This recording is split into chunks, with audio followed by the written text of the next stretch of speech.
Listen-only mode. Good morning. Thank you for joining us and welcome to this sustainability briefing in its new digital format. I'm Jenny and I'll be coordinating the session for today.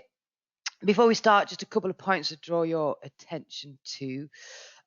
We are recording the webinar, so we will send you the link directly to you via email. Throughout the session, we've got some polling questions. When you see the voting questions on your screen, you simply select and submit your answer.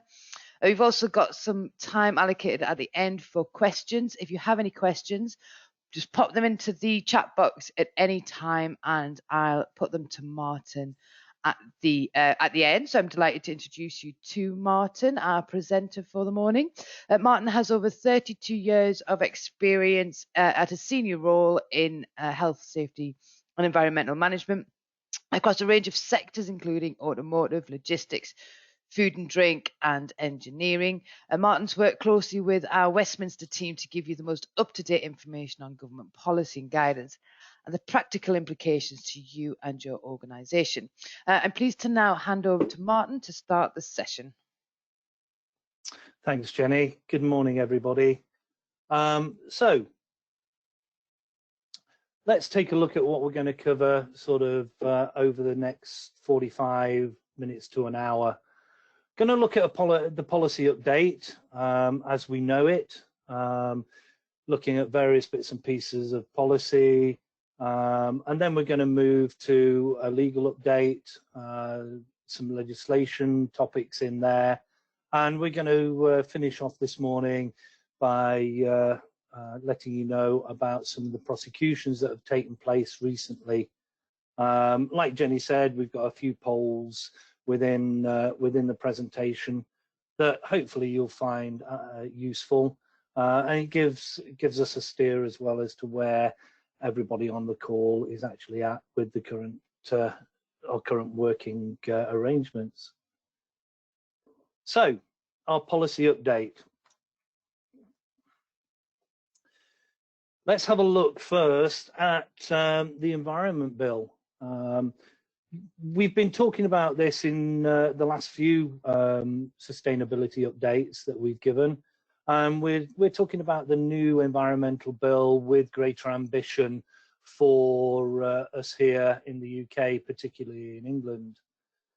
The consolidated draft of the environmental bill was arrived at back in 2018, and it was reintroduced into Parliament at the end of January this year following our general election. It's at parliamentary committee stage, but again, it's on hold due to the COVID-19 crisis that we're currently going through. The Broadway Initiative, I don't know if you all know what that's all about, but the Broadway group, senior representation of organisations of business, of which Make UK is actually one of these organisations, sent a letter to UK government requesting assurances for an environmental act. And there were several areas it actually asked government to look at, and that was defining shared objectives, both long-term and non-regressional requirements, establishing predictable processes, and again, long-term policy and regulation reflecting public and private investment cycles, ensure clear principles for incorporating the environment during policy development, something that's really key, provide a unified spatial framework for achieving environmental objectives alongside social economic objectives, clear and stable responsibilities for specified activities, and an independent oversight of government process and actions to date. Hopefully this will support a coherent approach at UK level. This cooperation and joint working arrangements taking into account cross-border implications and international agreements. But please note, this environmental bill is at this moment in time for England only. So the environmental bill itself delivers the vision of a 25-year environmental plan. This is quite a significant piece of legislation that is currently sort of just about to be reintroduced into Parliament. The last piece of real environmental legislation here in the UK was the Environment Act back in 1990. So, you know, this new environmental bill is going to take us onwards and forwards over the next 25 years, take us to 2045. So it's split into 6 sections, new governance framework for the environment and legal binding targets. Looking at circular waste and resource economy, very important if we are going to move forward. Securing water services, really important based on the statement that was given back in the middle of last year about if we're not careful, the water industry as we know it will just crumble here in the UK. Improving air quality, something that's been quite prevalent over the last few weeks is the improving air quality, certainly around cities and conurbations where quality has been struggling and poor. Enhancing nature and green spaces and updating laws on chemicals, especially around REACH.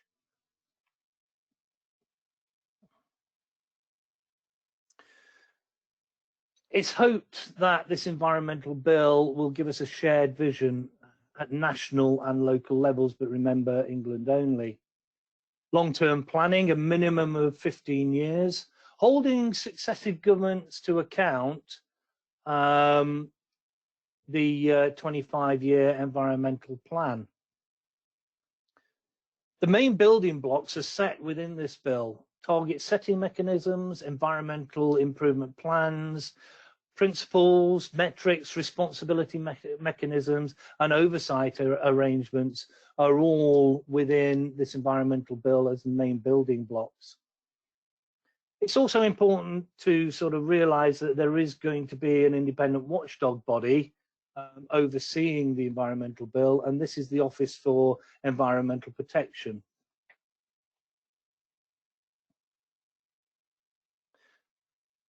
So, looking at extended producer responsibilities. The EU Circular Economy Package requires implementation of measures by the end of 2020. And although, given Brexit and where we're at with Brexit, we are sort of out of Europe, that doesn't negate us having to implement these measures by that date. And it's envisaged that through the environmental bill and the 25-year environmental plan, DEFRA will deliver its resource and waste strategy for England. There are plans to introduce a reformed EPR system by 2021, with its implementation by 2023. It's going to broaden existing producer responsibility regimes to a wider concept. And of course, as we've spoken about in previous get-togethers, packaging waste is a priority. The extended producer responsibility will develop regimes for new waste streams. Textiles, vehicle tyres, and fishing gear are all currently being considered. There has to be this move forward towards a circular economy. We have got to support options for remanufacture, reuse, repair, and recycling, and set resource efficiency standards for these products. It's hoped that by doing this, we're going to minimize the damage to the natural environment from waste, consistent and frequent collections across England, and try and separate out food waste collections. Resource efficiency, of course, is going to be a driver for the shift in the market towards products that can be recycled and products that will last longer. And eventually, hopefully, which can be reused and repaired more easily.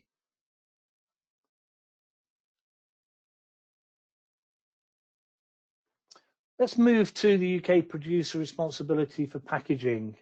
This is a regime that's been in place since 1997. recycling of packaging went from 25% when this system was introduced in 1997 to 65% in 2017. Producer responsibility obligation can be extended to the prevention of waste and the redistribution of surplus products and materials. And this will allow action to be taken on food waste. The cost to local authorities is currently, or it's envisaged to be around 147 million to treat packaging waste. And it's envisaged that producers of packaging are going to pay the full net recovery costs. Consistent consumer collections across England, and that to include food waste as well. I don't know if you're anything like me at home, but I currently have 3 bins, and I'm not sure which bin goes out from one weekend to the next. So we do need some clearer indications on collections and what's to be collected. It's envisaged that consumer-led information on recycling and council leaflets will help in allowing us to make informed decisions about what can and what can't be recycled. Mandatory labelling on packaging and which packaging is recycling is going to become the norm. And producers of packaging may pay more for their packaging if it's found that their packaging is more difficult to recycle. Enhanced waste targets for the future for 2025 and 2030 to meet and exceeding targets set by the EU for recycling are envisaged. And measures to strengthen compliance monitoring and enforcement of regimes are all part of this reform into this producer responsibility for packaging. A new tax on producers for the full net recovery costs of recycling, i.e. collecting and sorting and treating and disposal of packaging when it becomes waste, will be put to the producer of the packaging. Better packaging design and setting resource efficiency standards and incentivizing consumers to purchase sustainability at point of purchase is important. Those of you who go and get your cornflakes from a supermarket will know that when you get them home and you open the packet and you look inside, there is a certain disappointment when you find that those cornflakes only reach sort of halfway to 2/3 of the way up the box inside. You do ask, where's the rest of it gone, I guess. It's envisaged that the system is going to expand on the use of charges for single-use plastics and a new deposit return scheme for drink containers, and I'm going to come to that later on in the presentation. It's envisaged that we are going to catch online distant sellers into the UK and include them as a new class of producer. And like I said earlier, providing consumers and customers with better information on sustainability of their purchases and what's contained within them and using eco labels. I want to move to packaging recovery notices, PRNs. And those of you who are familiar with PRNs and those of you who aren't will know that a packaging waste recovery note is issued by an accredited reprocessor as evidence of the receipt of a certain tonnage of packaging waste for reprocessing within the UK. PRNs are part of the packaging producer responsibilities. And it's quite interesting that recent prices have been driven up, spiking above 1,000%, and that's due to a combination of factors. Rising recovery targets set by government is fueling a little bit of this. Reductions in export PRN volumes because of concerns about overseas and recycling standards is also another factor. We talked last time, I know when I delivered the sustainability update, the ones I did, we talked about China and India cutting off totally or significantly reducing their intake of recyclables, and of course, this is going to push up that price of your PRNs. And recyclers and processors are actually holding on to PRNs, trying to force the price up. So the price you pay for your PRN, those people who have to purchase them, becomes astronomical. The whole system is due for an overhaul, and it's looking likely that that overhaul will take place next year.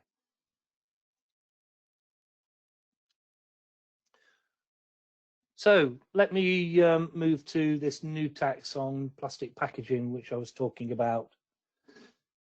The new tax on plastic packaging will be applied at the point where the manufacturer or importer sells or supplies the plastic packaging to be packed or filled.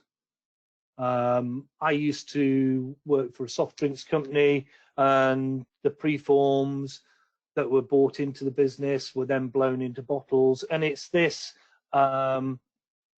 point of purchasing those preforms and things like pellets for molding of plastic. It's envisaged that it will be at this point where that tax is applied. It's proposed to also include plastic that is compostable, biodegradable, or oxo-biodegradable to encourage greater recycling rather than just having a plastic solution. Now, this tax that's currently being talked about is around £200 per tonne on all plastic packaging manufactured in or imported into the UK, which has less than 30% recycled content plastic.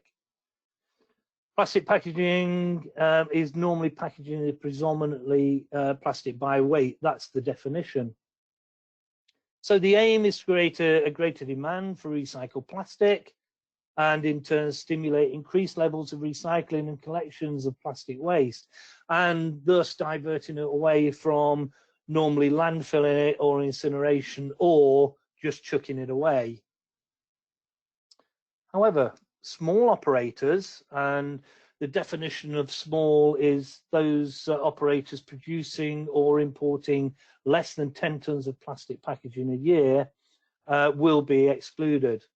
And it's proposed that this tax will take effect from April 2022.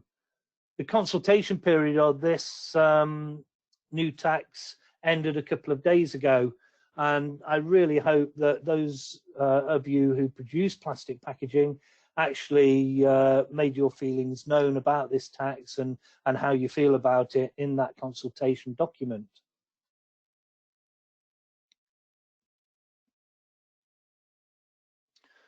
I want to move to the deposit return scheme. Now, after consultation on the scheme back in 2018, it was decided to include it in this environmental bill. It will apply to glass, metal, and plastic single-use drinks containers. So, and not just plastic containers of greater than or equal to 3 litres in size. It's for drinks purchased and funded by producers in England, Wales, and Northern Ireland.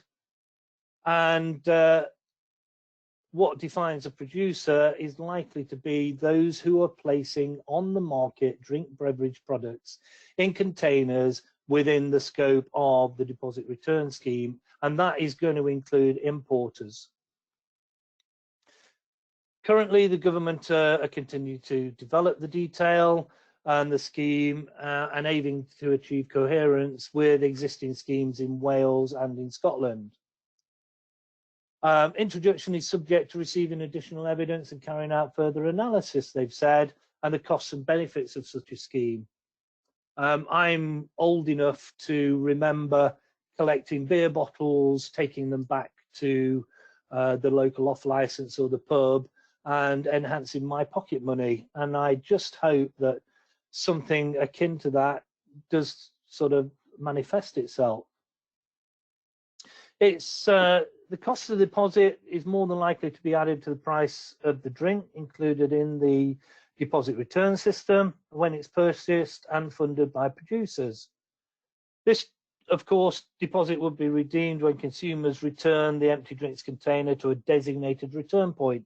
And for those of you who've been onto the continent and experienced similar schemes, Norway, Belgium, certainly in Belgium I have, when I've purchased crates of beer when I've been over there, I take my old bottles and crates back, get my deposit back via a machine that you put your bottles and your crates into just inside the door, and it gives you a credit note that you can apply to more beer as you go out. So quite good, really. Proposals include that all producers and materials and drinks within the scope of the deposit return scheme would be mandated to join the scheme and pay that producer fee or a producer fee. Interesting little piece of policy there. So let's move to REACH. Most of you, or some of you I know, deal with REACH and its implications, and implications as far as Brexit is concerned. Now, full negotiations at this moment in time on Brexit have resumed. Negotiation session dates have been set. But considering that the fast approaching deadline for extension of the transition period at the 30th of June is fast upon us, and the delays caused by the current COVID-19 crisis, other chapters of negotiation that are ongoing, it's more than likely that a no-deal scenario is looking even more likely than ever before. At this moment in time and to date, discussions on chemicals have not taken place because the barriers to trade chapter hasn't even been opened by the negotiations. DEFRA is currently reviewing its guidance on Brexit and a no-deal sort of scenario to ensure that it's still fit for purpose. The concerns are not just about time running out, but also about affordability. Costs and fees of accessing data, which may be prohibitive in the UK, may find that many chemicals will simply not have been registered and won't be available to the market. If you don't register the chemicals, they're not available. This can be a big issue, certainly to the automotive sector, which imports many specialist formulations which aren't produced here in the UK.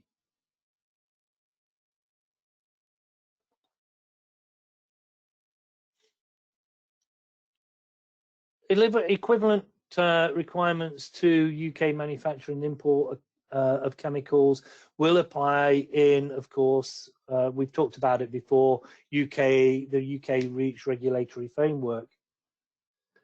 Currently, the UK is considering an associate membership of ECHA, the European Chemicals Agency, but again, as we've said in previous updates, we're still not certain whether this is possible. Equivalent requirements to UK manufacture to import chemicals will apply in separate REACH regulatory framework. And the risks of additional costs, complexity and a burden for business with re-registration, reauthorization of substances and eventually regulatory divergence is still sort of around the table. Those of you who are concerned with REACH and produce chemicals will know that the REACH online portal run by our own HSE is open for notifications until the end of the 1st of January 2021.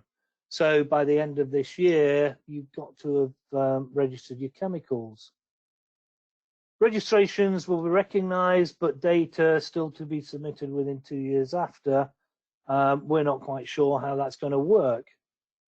Access to ECHA's registration data is key because this will avoid generating duplicate data sets and a whole raft of complications that go with it.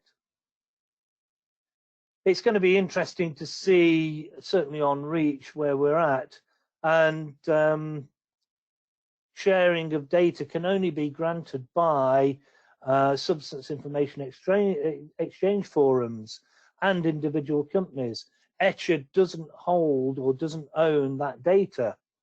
And DEFRA are currently exploring the option of data sharing between regulators at this moment in time. Jenny, I'm going to now hand back to you for our first poll of the morning, and if you could run that for us, it'd be great.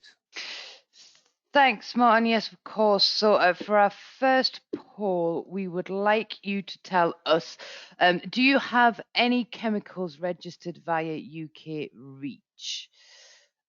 So that's yes, no, or not sure. Just give a few moments, give everybody opportunity to submit their answers.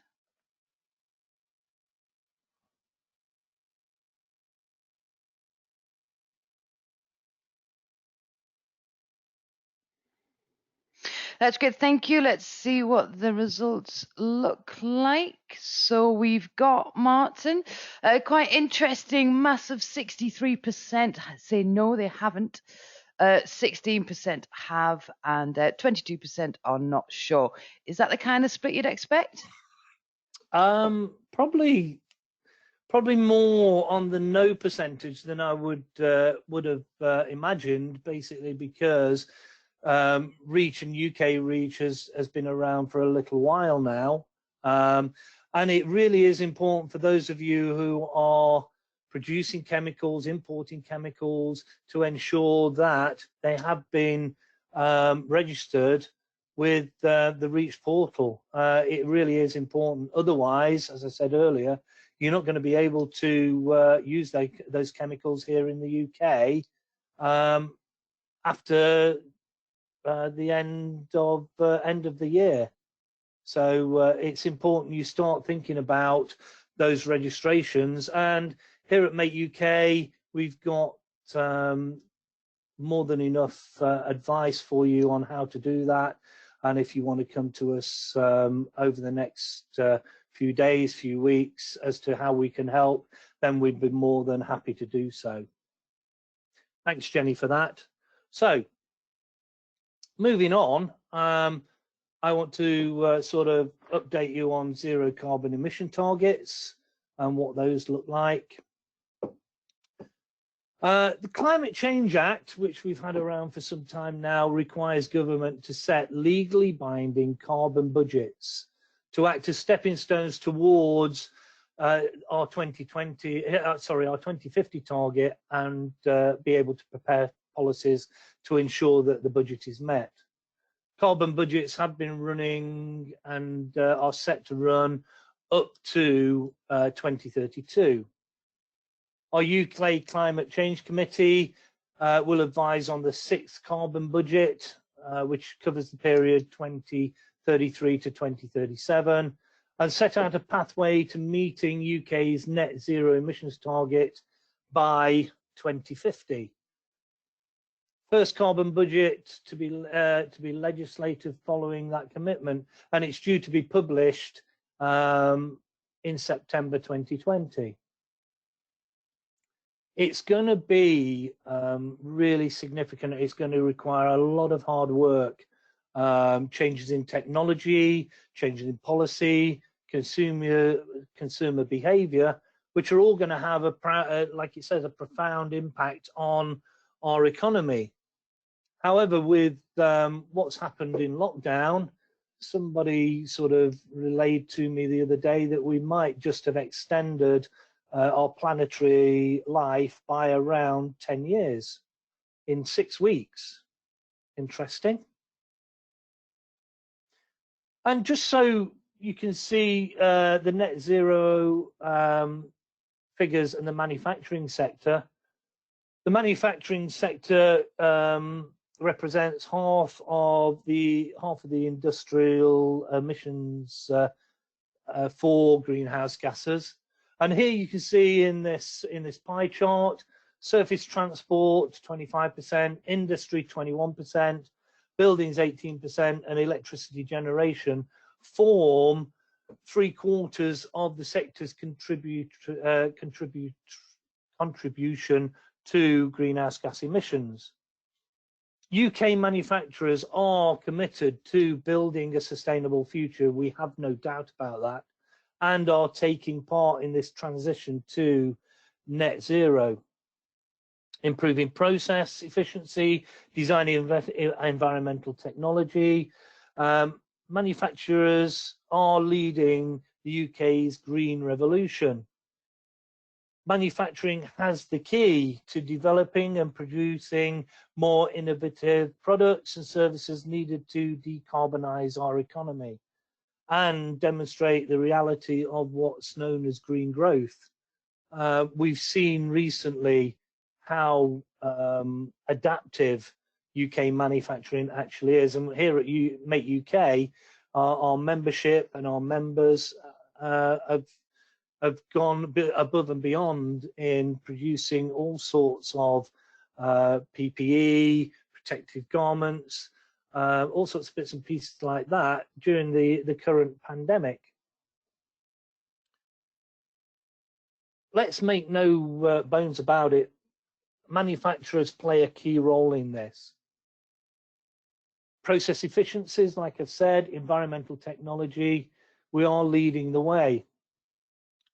Government, we're hoping, can support this by providing manufacturers with financial and fiscal measures to enable investments in supporting a just transition, upskilling, keeping jobs in a net zero economy.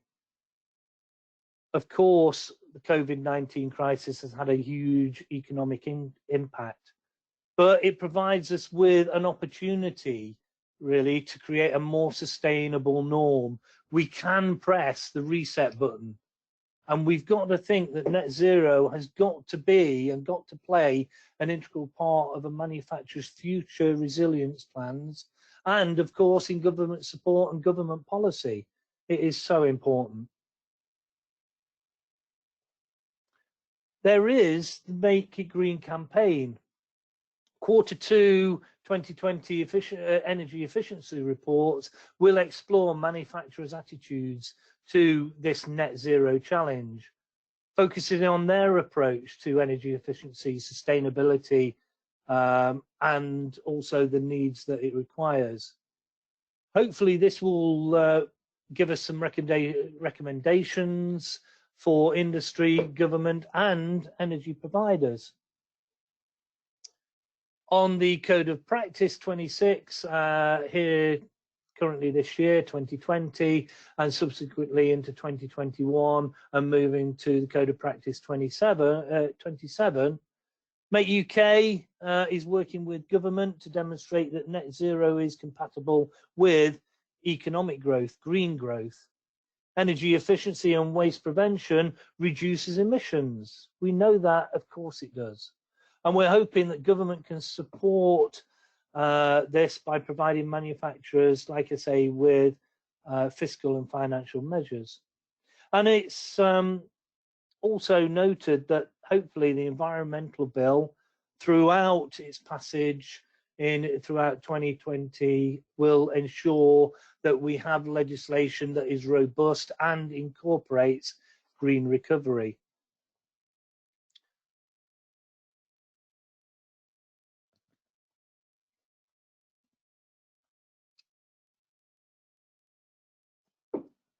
Make UK, working in partnership with E.ON, has moved towards energy efficiency reporting.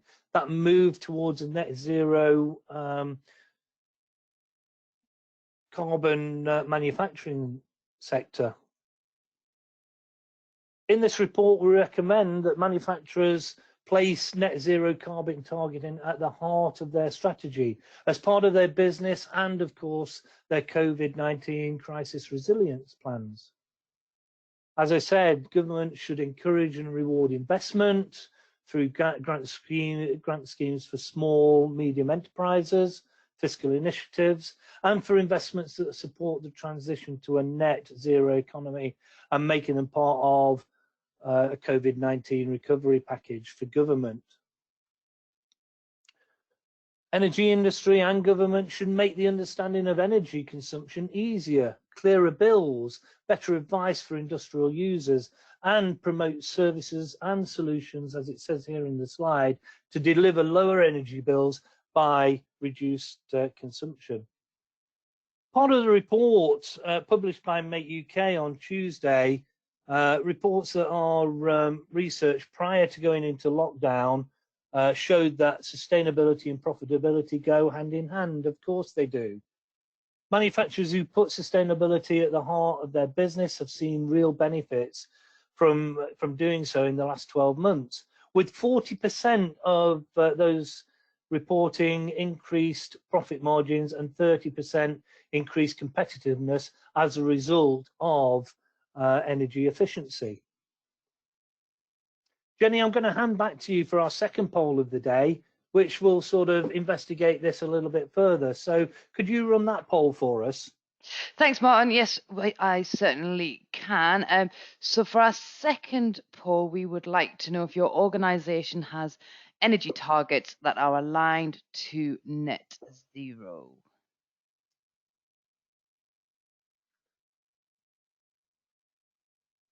Again, just give a couple of moments, give everybody the chance to submit an answer to contribute.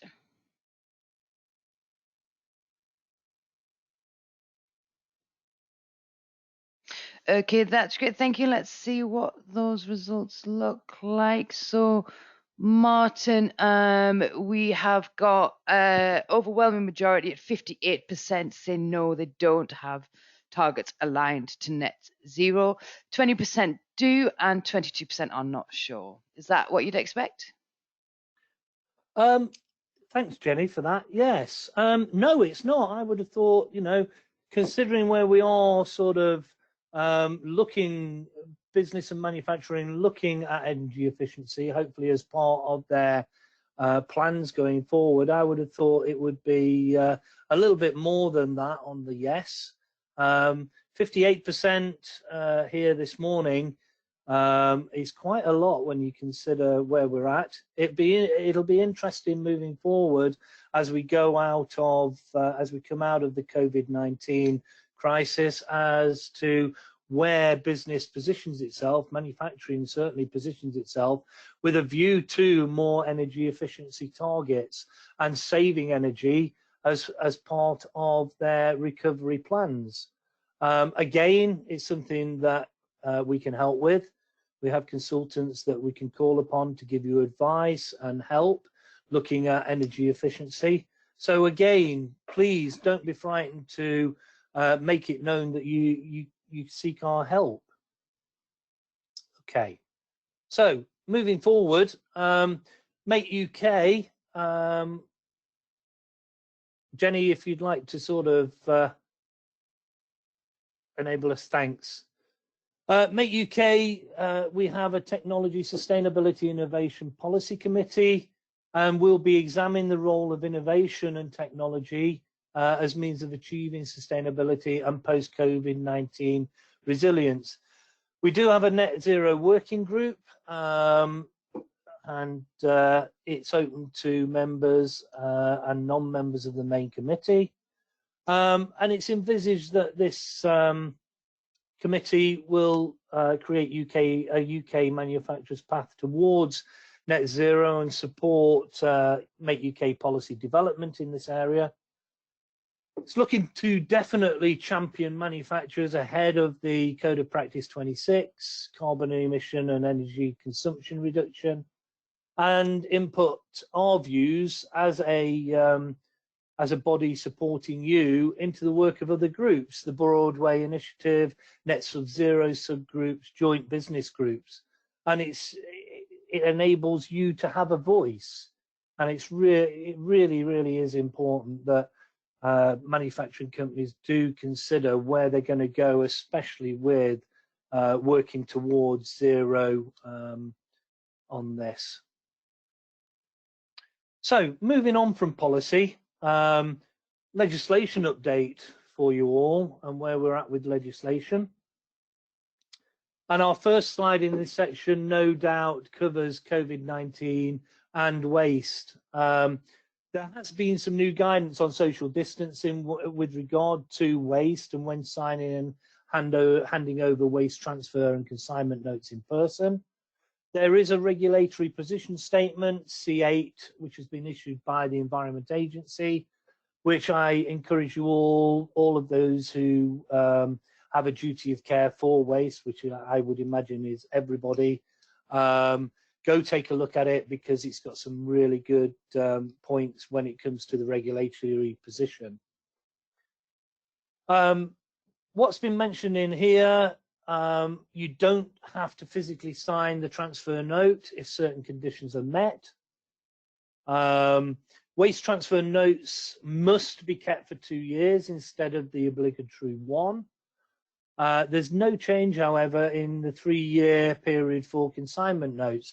However, I am aware that as part of some people's environmental permit, that that period for keeping consignment notes can vary.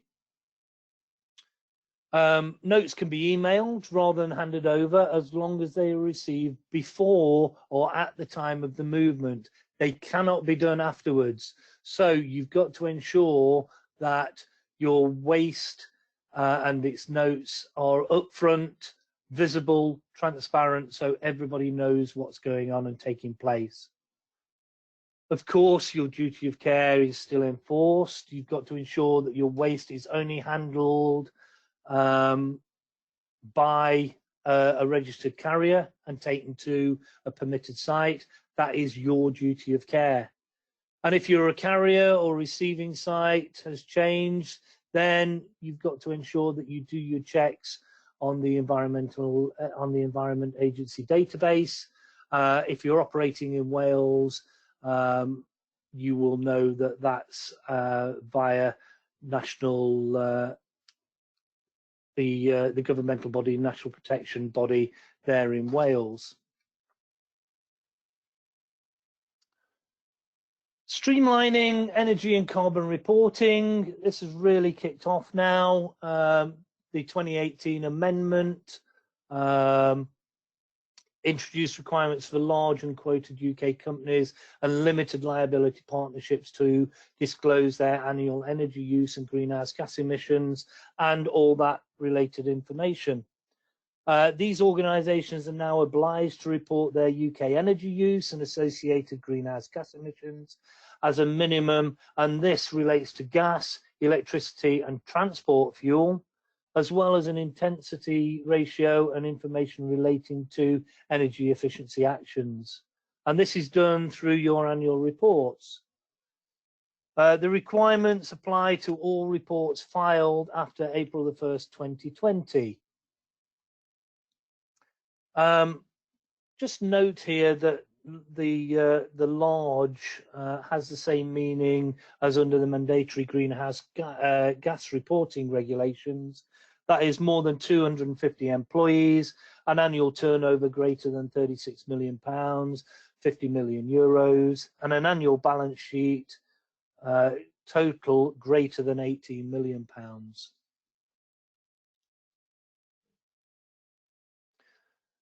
Climate change agreements consultation. The EA have opened consultation on the future of these agreements, and the consultation closes very soon, the 11th of June 2020. And I can't stress enough how important it is for everybody to sort of have their say.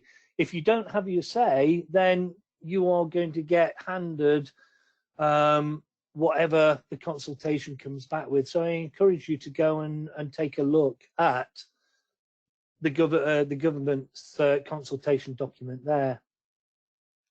You can apply for facilities to join the climate change agreement scheme, although approval will, of course, depend on the outcome of the consultation. And there is guidance setting up a climate change agreement. If you follow the link there, and I know you're going to sort of receive these slides after the presentation today, you'll be able to sort of have a look at that and it will tell you how to apply. Closing date for all applications is the 30th of September this year, which doesn't give you an awful lot of time. And I've said it once, I'll say it again, we here at Make UK can offer assistance in doing this. Any energy intensive business not in a CCA really can save money on tax, but tax time is short to apply, and you've really got to make a move now if you've not already started this. So moving through to our legal update, what's been going on out there with regard to courtroom drama, I suppose you could say.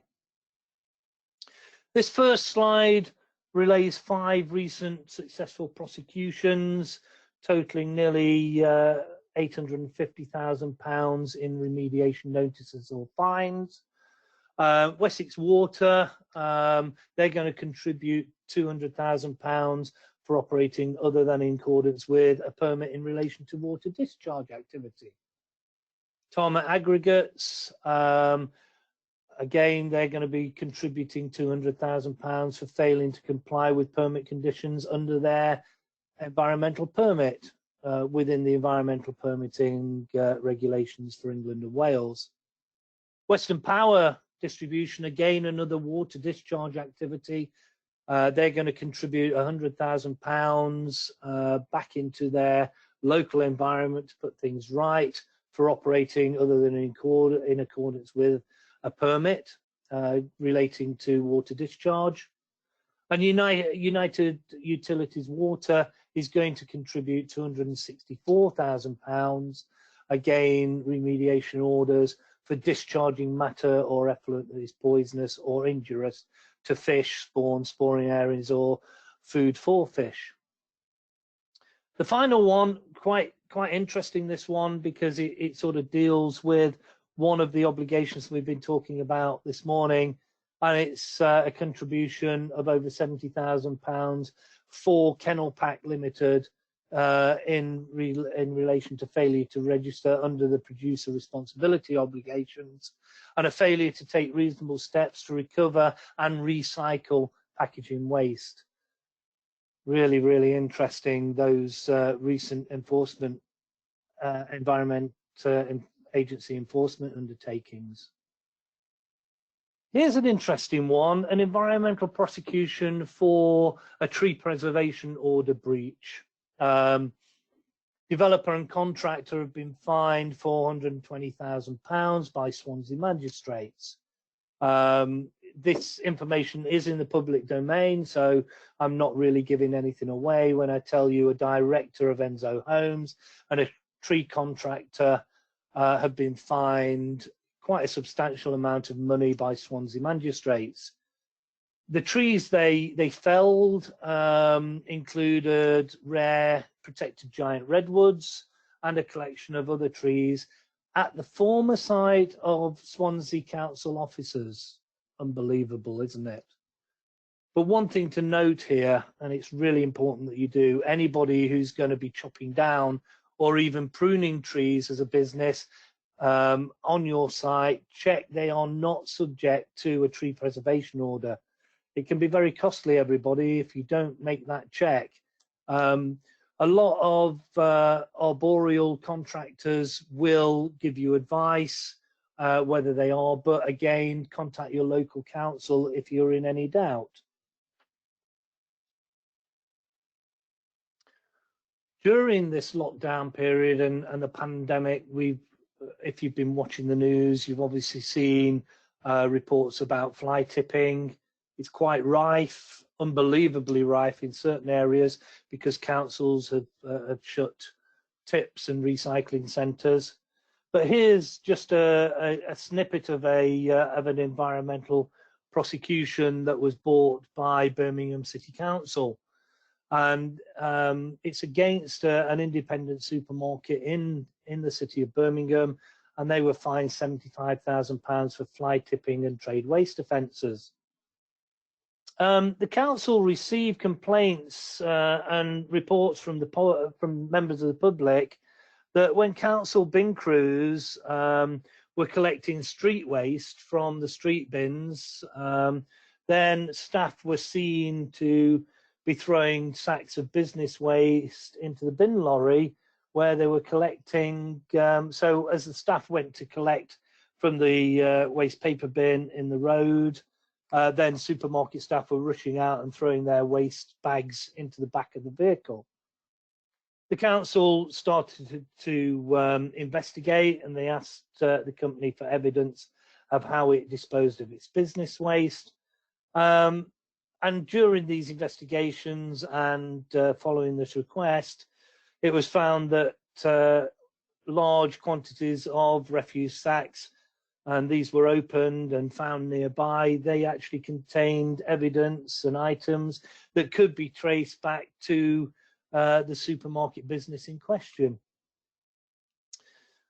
The council spokesman and the council who brought this prosecution, one of their spokesmen said, and I'll quote, "This prosecution shows how high the risk is when businesses don't have the right arrangements in place for their waste collection, or when they choose to dump their waste on the streets of Birmingham."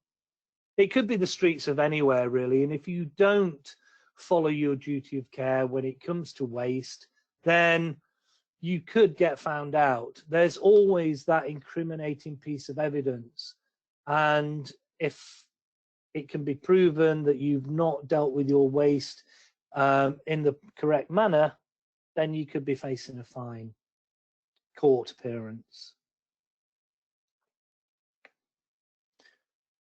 Our last one takes us into car parts, and this one is the first of its kind imposed on a negligent diesel pollution filter manufacturer, for supplying replacement diesel particulate filters for use on Euro 5 diesel cars and vans, though they only met the earlier Euro 4 standard. They were prosecuted by the Market Surveillance Unit of the DVSA, just over £3,000 and costs of £10,000, nearly £10,500, a victim surcharge of £170. The limit on emissions from Euro 4 vehicles is about 5 times more than Euro 5, and it's quite interesting that this has been taken, bearing in mind diesel emissions and fume emissions are high on the agenda. And at this moment in time, it is reported that there is another similar case in the pipeline against a large supplier of catalytic converters. So really, it's a case of watch this space. Okay, Jenny, I'm going to hand back to you for our final poll of the day, if you wouldn't mind sort of running that for us, and then we can sort of start to close what we're doing this morning.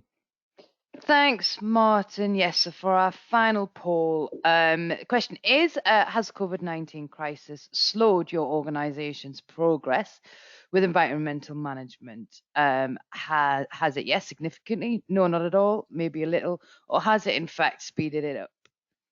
Again, just a few moments, give everyone the opportunity to contribute.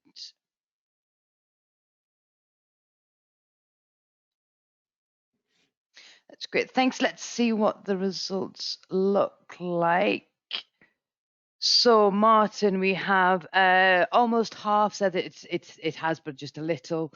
30%, not at all. 80% say it has significantly slowed it down, and on a positive note, 4% it has speeded it up.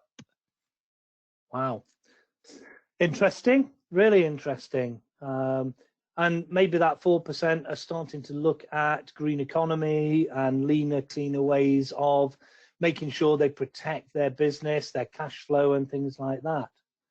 Thanks for that, everybody. It's been really interesting getting that feedback. And of course, I have said it before and I'll say it again, we are here to help. We can help. We've got the experts in place that can help you to sort of move towards a greener future. So, Jenny, I'm just going to hand back to you to sort of close us out, I guess. Yeah, great. No problem. Thank you very much. So yes, we've got a few things just to run through before we take questions. We know that it's difficult. Training is important. It's important that we keep developing the skills of our people and developing knowledge of our people. the world of digital training has grown and has developed, and clearly now it's difficult, in fact it's impossible to get people in the room to deliver training. So we've developed a virtual classroom offer. This absolutely is not e-learning. It's a live training session with a live tutor. It's done with small groups, much like a physical classroom, small groups. You've got whiteboards, breakout sessions, interactive. If you're interested in finding out what we can do with virtual classroom with environmental management training, but also other training across health and safety, employment law even, and sort of management training, then do let us know in the survey. So I think we've got a few questions now to take, Martin. So if you've came in, we'll try to get through as many of them as possible.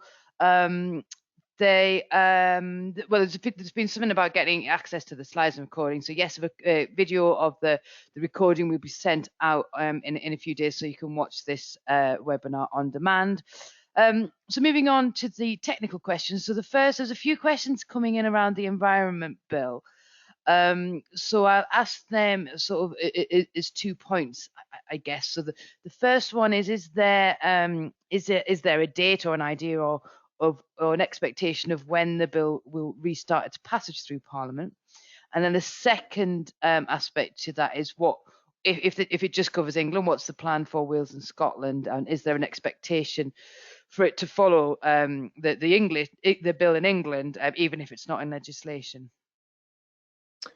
Thanks, Jenny. Okay, the Environment Bill, it's envisaged that this will start its progress again back through Parliament towards the end of June, early July. I suppose that's really in keeping with easing of lockdown legislation currently in place. And as far as Wales and Scotland and Northern Ireland is concerned, there's no clear indication at this moment in time whether the Environment Bill will sort of extend past the English border.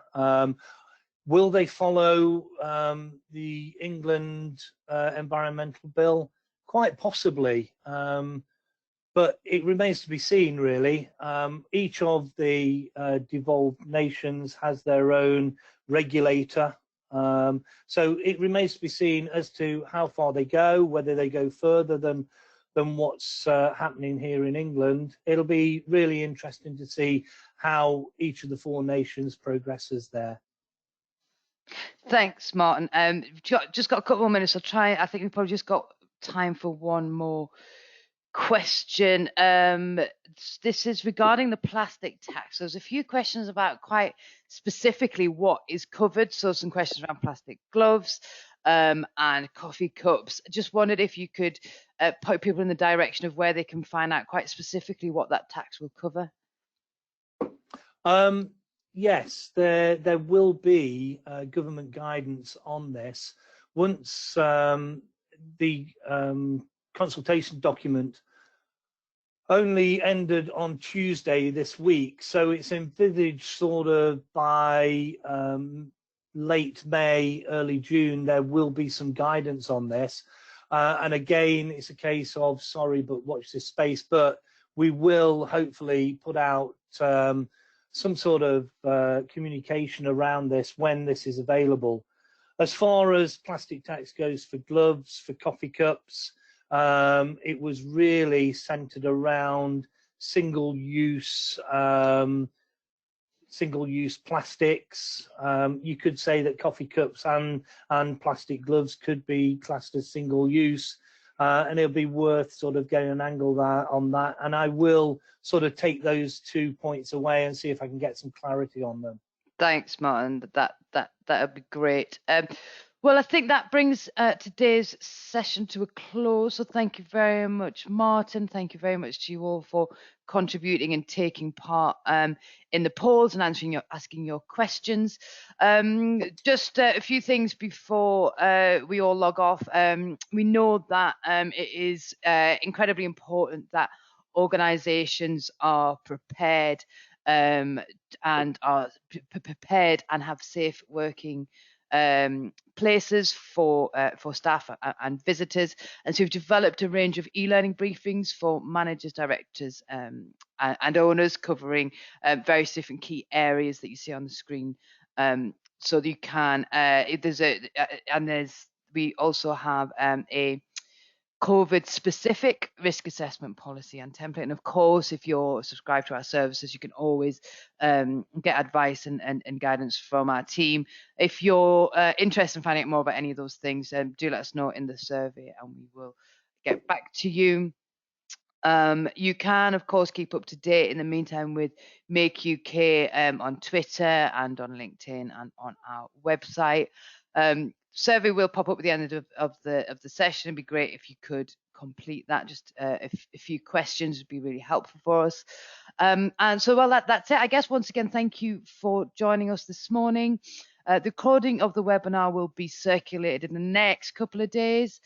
If you've got any further questions, pop them into the survey. So thanks again. We hope you will be joining us again soon.